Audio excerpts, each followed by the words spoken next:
There are a lot of ways to get people into your Drip account. That could be syncing your store, connecting a form, or even importing via CSV.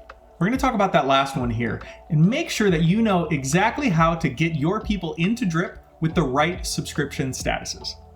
Okay, we have a couple CSV files that we need to import into Drip.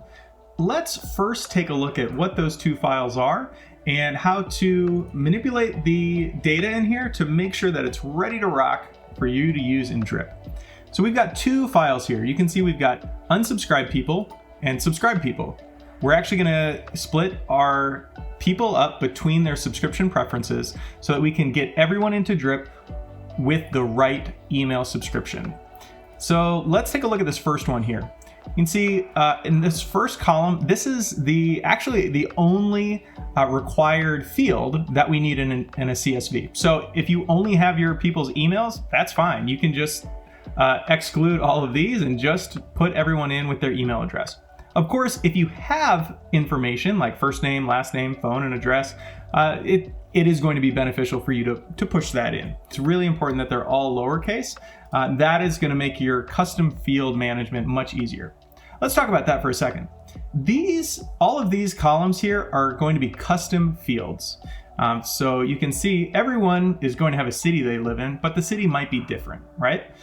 So that's a good case for a custom field. Other custom field types would be like lifetime value, time zone, even like a birth date would be a good custom field. Finally, we have this last column here of tags. This is a really important feature in Drip and one that's going to help you segment your people. If you think about tags, they're binary, so they're either something that somebody has or doesn't have. There's no like other values. There's no timestamp to the tags. And right here, let's talk through how we might use tags with this information that we have. So when you export from your previous ESP, you might get a last opened date. And so we can see here that Molly reopened on September 3rd of 2020. And so here we're actually gonna create a tag of opened September to December 2020, okay? Now here we've got this one, Lindsay opened on January 2020. So we're gonna do opened January to September 2020. And then we've got this one, opened in 19. So we're gonna say opened prior to January 2020. And then this one, oh wow, they've never opened an email. How about we tag them as never opened? So you can see what we're doing here is actually creating these tags. And if you have like a huge list, which you potentially might, what I would suggest doing is creating these buckets. So maybe people who have opened in the last 3 months, people who have opened between 9 months and 3 months ago, and then maybe a year ago, and then never opened. This is really important as you think about ramping up your sending in Drip to make sure that you're starting with the people who are most engaged with your initial broadcast emails. It's really tempting to email your entire list, but really what you want to do is start with your most engaged people and get Gmail, Hotmail, everyone else ready and primed to receive emails from you via Drip.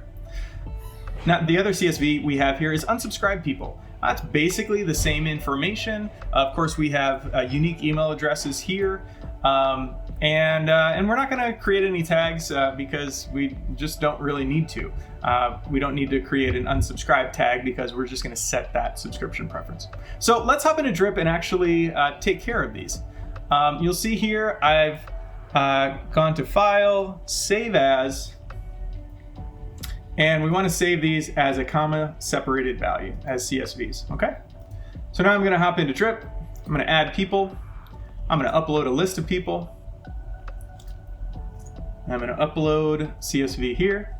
I'm gonna go to subscribe people. Actually, this is the one I was just working on. Okay. And this is going to automatically apply a tag of their import timestamp. So that's helpful if I ever need to find this exact segment of people again that I'm importing. So I'm gonna click next. We're gonna add these 4 people. It's going to give us a handy little cancellation timer here if we want. I know that I'm all set here and I just want to push these people in, so I'm going to click done. Now, as that operation is running, I'm going to go in and click add people, and I'm going to begin. And what we're doing now is importing our unsubscribed people. And in order to actually set them as unsubscribed, we want to click here to perform an additional automation action. So we're going to still apply that tag, but we're going to add another one, and we're going to say unsubscribe a person from all mailings. Now you might say, wait, why are we bringing them in if they're unsubscribed? Well, the cool thing with Drip is that in order to learn about your people, they don't have to be subscribed, right? You can just push them into Drip. You can also reach them via other channels. So Facebook, SMS, there are other channels other than email that you can connect with them. And so we want to make sure that we push all of them into Drip. All right, we are performing those 2 automation actions. I'm going to add these people. We're on it. I'm going to click done. This is going to bring me back to the people page. And while that one is finishing up for the unsubscribes, we can see that those initial 4 people are all set in Drip. So there you go. If you have any questions, be sure to check out our documentation or reach out to our really helpful support team. Cheers.